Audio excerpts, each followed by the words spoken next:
এরপর প্রশ্ন হলো, আমি মিলাদ কিয়াম করে অন্তরে প্রশান্তি পাই, আমার চোখে পানি এসে যায় এবং আমি চোখ বন্ধ করলে মদিনার সবুজ গম্বুজ দেখতে পাই, আর আমি এটাকে ফরজ ওয়াজিব অথবা সুন্নাত মনে করি না, তাহলে কি এটা করা আমার জন্য যথার্থ হবে? দেখুন ভাই, মিলাদ কিয়াম কি? দাঁড়িয়ে দাঁড়িয়ে দুরূদ পড়লেন, এই তো। তো দুরূদ তো আসলে মৌলিকভাবে দাঁড়িয়ে পড়া কোনো নিষেধ না। দাঁড়িয়ে দুরূদ পড়া কি নিষেধ? দুরূদ বসে যেরকম পড়া যায়, দাঁড়ায়ও হাঁটতে হাঁটতেও পড়া যায়। এখন আমি মনে করেন দাঁড়ায় দাঁড়ায় দুরূদ পড়লাম, তো এর মানে কি আমি কিয়াম করলাম? মানে কিয়াম তো একটা সুনির্দিষ্ট পরিভাষা। এর মানে হলো বসা অবস্থা দুরূদ পড়তে পড়তে হঠাৎ কি করা? দাঁড়ায় যাও। আমি দাঁড়ায় দাঁড়ায় পড়লাম, তো এটা তো নিষেধ না, কোনো সমস্যা নেই।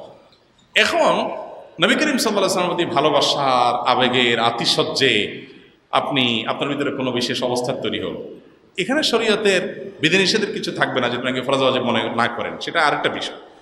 কিন্তু একটা জিনিস আমাদের মনে রাখতে হবে, ডক্টর মুহাম্মদ আব্দুল্লাহ জাহিনুর একটা কথা আছে বেশ চমৎকার শরীয়ত বোঝার জন্য, যে শরীয়ত জিনিসটা কি। শরীয়ত মানে মনের ভিতরে বিশেষ হালত তৈরি হওয়া না।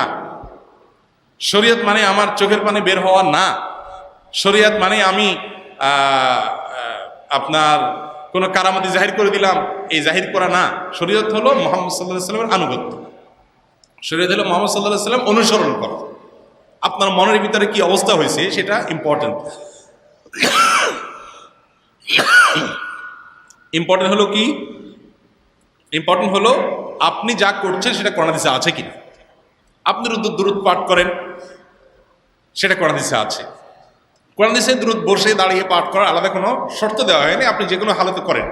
কিন্তু বসে করতে করতে একটা পর্যায়ে দাঁড়ায় যেতে হবে, এটাকে যদি আপনি সিস্টেম বানিয়ে নেন, তাহলে সেক্ষেত্রে এটাকে দুরূদের সুন্নাহ, দুরূদ পাঠের আদব, দুরূদ পাঠের ক্ষেত্রে শরীয়তের নির্দেশ মনে করলে সেটা বিদআত হবে। আপনি এরকম কিছু মনে না করেন, হাঁটতে হাঁটতে দুরূদ পড়লেন, দাঁড়ায় দুরূদ পড়লেন, কোনো অসুবিধা নেই।